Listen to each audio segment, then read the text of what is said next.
This week, we're going to start with the topic of crime. If you happen to flip to Fox News at any time of the day, odds are the hosts and the commentators are going to be talking about the supposed rampant crime in Joe Biden's America.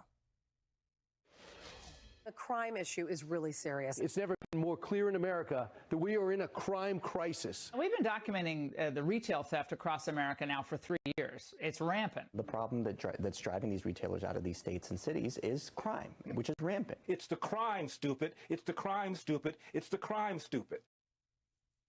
Luckily, you chose this program today. For fact's sake, the real story on crime is quite different. Crime is actually down nationwide, and it's continuing to drop. A new report from the FBI shows that there was a 13% decline in murder from 2023 to 2022, a 60% decline in reported violent crime, and a 4% decline in reported property crime.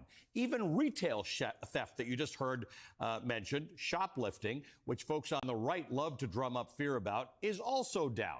There isn't a specific category in the FBI's report for retail crime. It falls under the category of robbery, burglary, and larceny, and the report shows that nationwide larceny theft decreased, robberies decreased, as did the national average of burglary. Lately, Donald Trump and many Republicans have focused their fear-mongering on crime they say is committed by migrants who've come to this country in search of a better life. Trump recklessly throws violent, racist rhetoric around at his rallies about what he calls Biden migrant crime, trying to scare Americans into thinking that there's a deadly threat exclusively from people who are not born in America.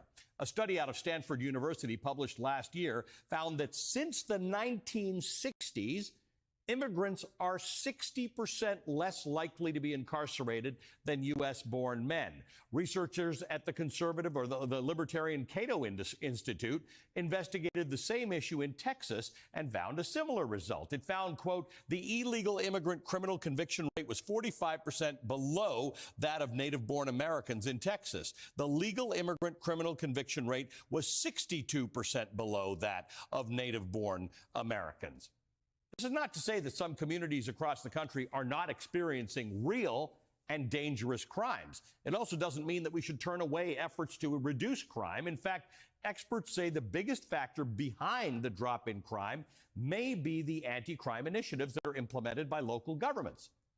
It is worth noting that the drop in crime does not appear to translate to most Americans.